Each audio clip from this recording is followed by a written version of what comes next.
Welcome to a new episode of Real Business Roundtable. Today, we're going to talk about, can great advertising sell a bad product? We've all been victim of it before.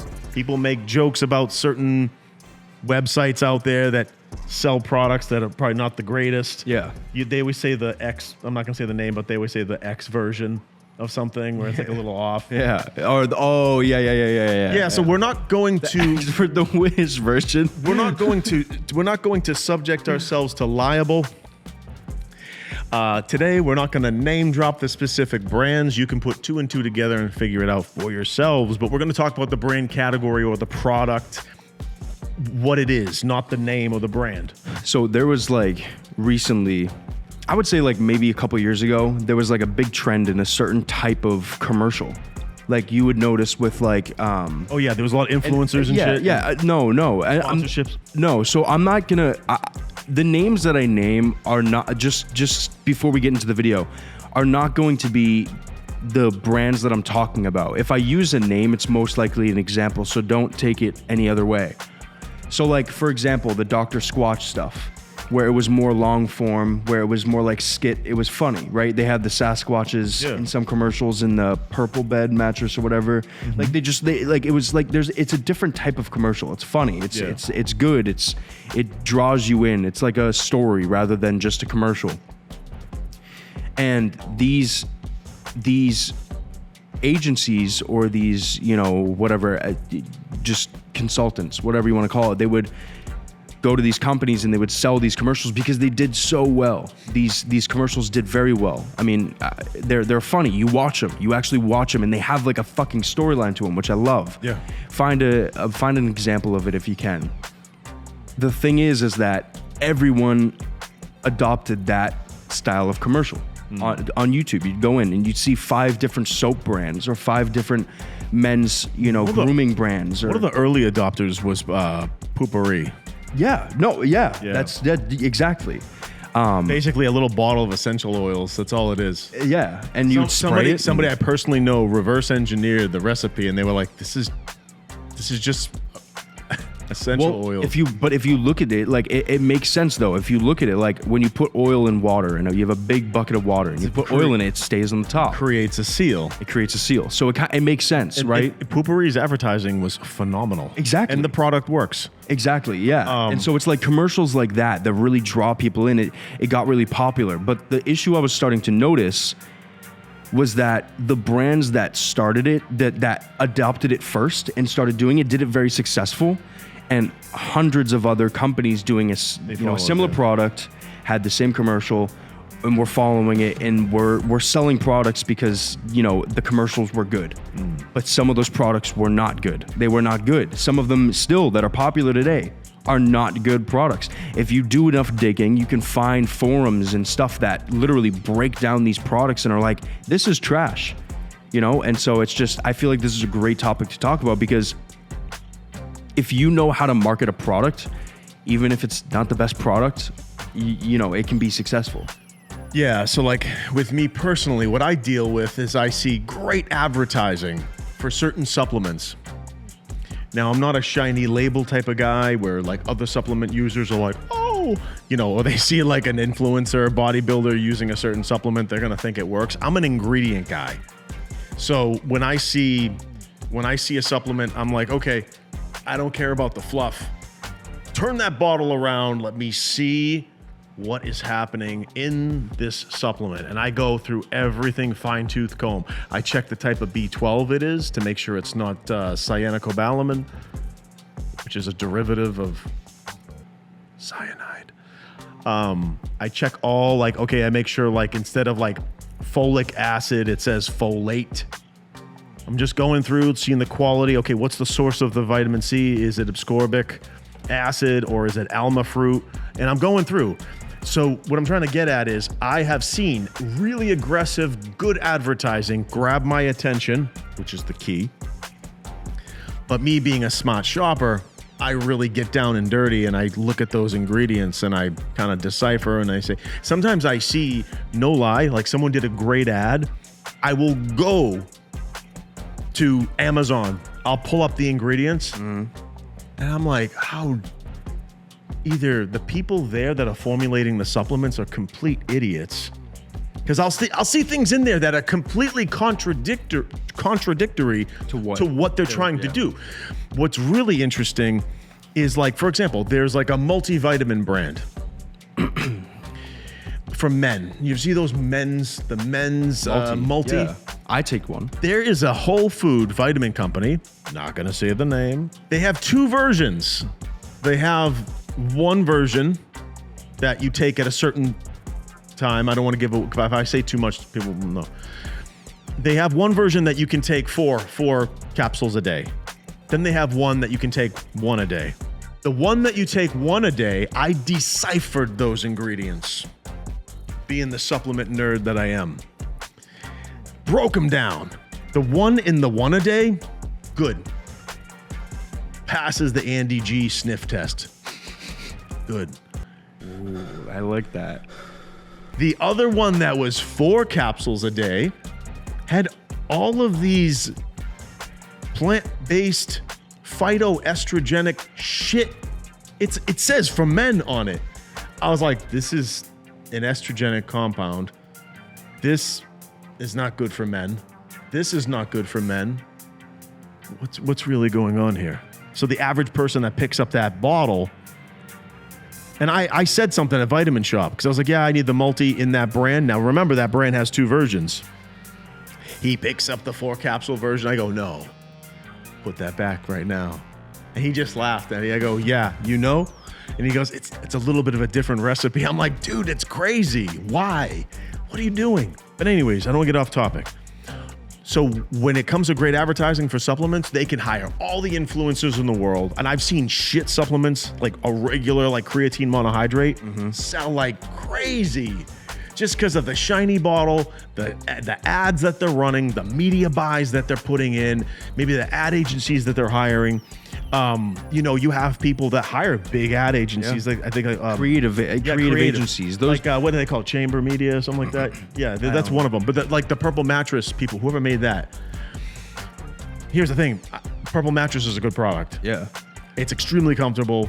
But when we're talking about buying bad products, so like, yeah, the examples that we're using are not products that are bad products. Like Purple Mattress is a great product. Love it. I loved what they did, good. but the thing is, I loved what they did with, like, they proved their point. They had a product that helped in a certain thing.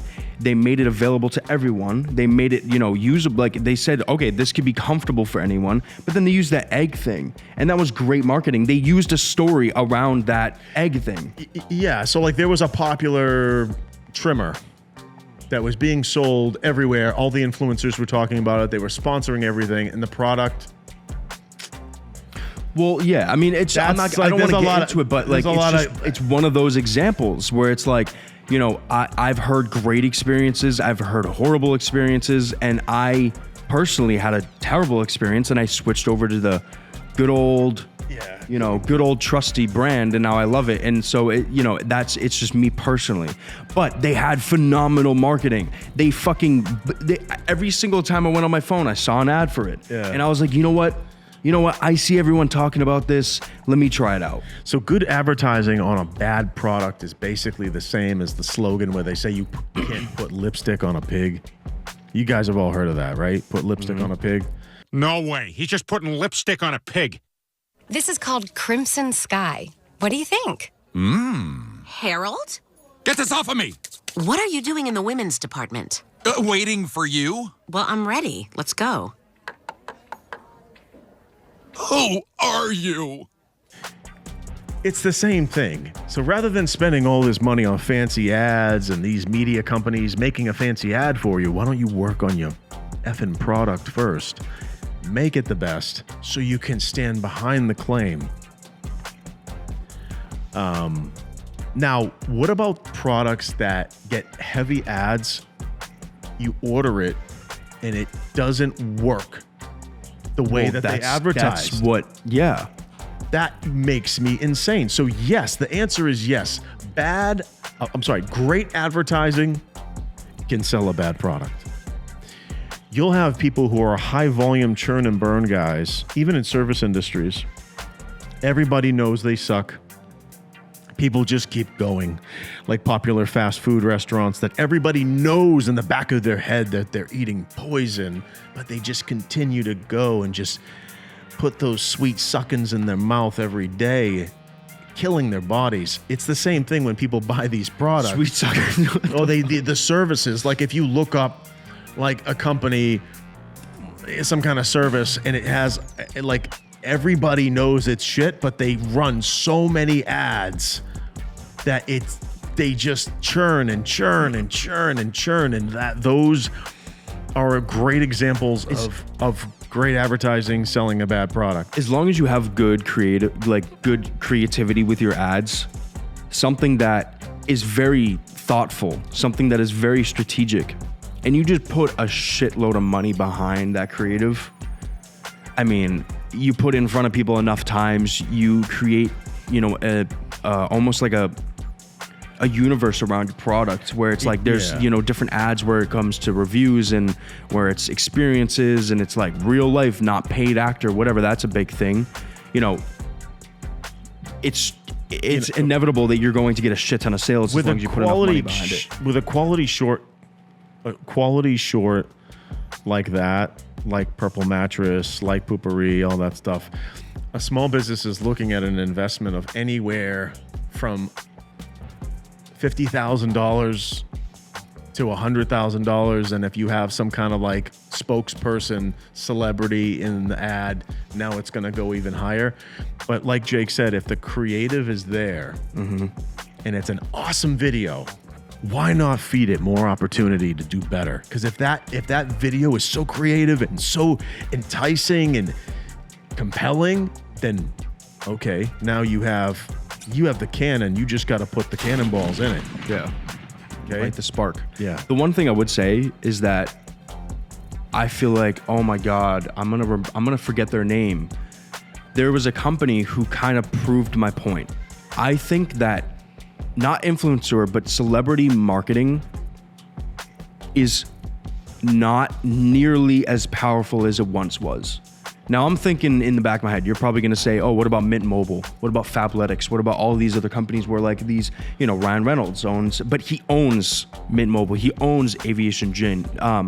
Kevin Hart owns Fabletics, right? They're part owners of it. They're not just hired to do it. Shaq was a big guy in a lot of different commercials. Oh, a ton.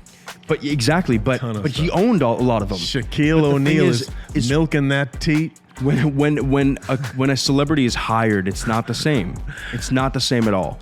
And so, I personally think that good creative, good storytelling, great minds behind a creative ad is more powerful than any celebrity ever. Listen, they can get, celebrities have people who trust them, people who follow them. They have that cult following that they can rely on to make sure that whatever project they're part of, any ad that they're part of, it's probably going to get a lot of attention from them. Yeah.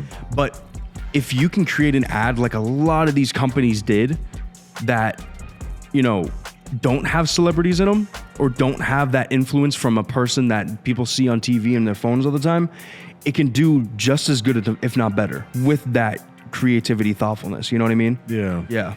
I think it's more of like a sense of being familiar with that celebrity. So like, who really doesn't like Shaq? He's a friendly, big guy.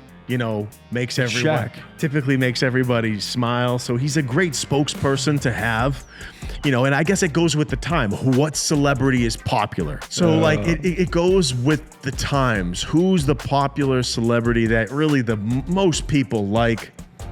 Those are typically the people that you see more of in the sponsor or the what do they call that, endorsement type of. Yeah, I mean, but those are the people that you see, sports figures, things like that. Brady, all those guys. One of the ways of great advertising selling a not so great product is the subtle, quiet celebrity. For example, if you get a celebrity to wear your shoes, if you get a celebrity to wear your limited edition t-shirts that say "fuck my face" on it, or something crazy, like say you got some like edgy, say you get some edgy brand, right? You guys are working out of a garage in LA. You haven't taken a shower in 4 weeks. Your balls stink. But for some reason, someone believed in you and they got a big A-list celebrity to put on your Fuck My Face t-shirt. Fuck my face. And they come out of the limo and it's like, Susie, oh, Susie, where'd you get that t-shirt, Susie? Then you just made that guy who hasn't taken a shower in 4 weeks making t-shirts that say Fuck My Face a gazillionaire overnight. It's the subtle ones. Why do you think people the, set up paparazzi? I mean, yeah, when I'm telling you right now, rather than someone going, do you write in a notebook? Today, I write in this type of notepad because it's extra clear and smooth and my pen rolls on it like a donut going down an alley. But sometimes those subtle ones, but it depends on the industry, but sometimes those subtle ones work better. Dude. Yes. Like for clothing. The subtle ones work good. So rather than having like a 1950s style commercial where like, ugh, now it's more like, hey, just put on the hat. Don't say a word about the product. Yeah. I think that stealth methodology, I think works 1,000 times better because people look, what are they wearing? Yeah. What are they? Yeah, they want to follow them. They want to wear the same thing that they're wearing. Style? Yeah, I mean, I personally, I don't. Yeah, I've seen brands that I've seen big artists and creators wear that I'm like, oh shit, and then all of a sudden they blew up. I mean, there's a reason why. Stealth is a lot more effective, I think.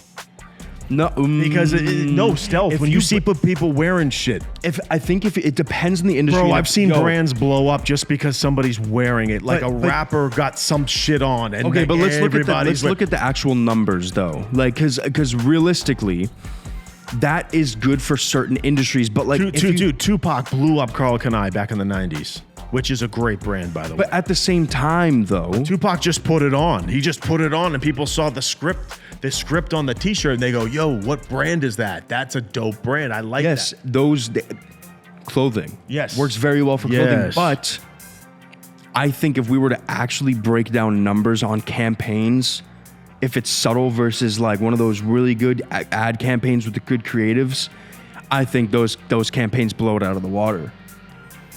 That would be an interesting case study. That it is. To kind of cross compare the more subtle, kind of plant it. I love the ad. I want to be part of that, like, process. Just it's hard to all wear all the hats to handle the creative and do business development. That's kind of it's a nightmare, dude. So, just remember, if you see a really good ad for something, and it grabs your attention, rather than clicking and buying so quick, try to research, okay, are there reviews? Yeah, look at forums. So forums like unbiased forums where people talk about the product. Also, on the other hand though, on the bright side, if you're a company who has a product, don't be afraid or shy away from spending a lot of money on a good ad, on a really good commercial, because those really good commercials could be it could take your business to the next level. And if you guys don't know where to go to get a good commercial made, I can get it. Just, I don't know, you can reach out to us. We can point you in the right direction, or we can facilitate it. We can handle all the heavy lifting. Either or. I'm not trying to sell you something. I'm not trying to sell you something. I can point you in the right direction if you want to get like a really high-end commercial made, or we can help you facilitate it if you're too busy. If you don't want to reach out to us just because we don't want to be selling whatever, do some research. Go and find a commercial that you really like. You can look it up on YouTube, commercials for these brands. Just really popular creative commercials. And then look up what agency had a piece of creating that, and then go and hit them up and see what they say. The rule of thumb is the more actors you have, the higher the price goes. That's the kind of the adjustment, because they'll have like these set, like, okay, we can put in 3 talents, 5 talents, stuff like that. Yeah, and I've been a part of a couple of commercials made. They're fun. They're really fun. So don't shy away from it. Thank you so much for joining us today on Real Business Roundtable. Hope you enjoyed today's episode. Please like, subscribe, turn on post notifications to get notified every single time we post a new episode. Check us out on Instagram. Clips, updates, more. Peace out. Catch you next time.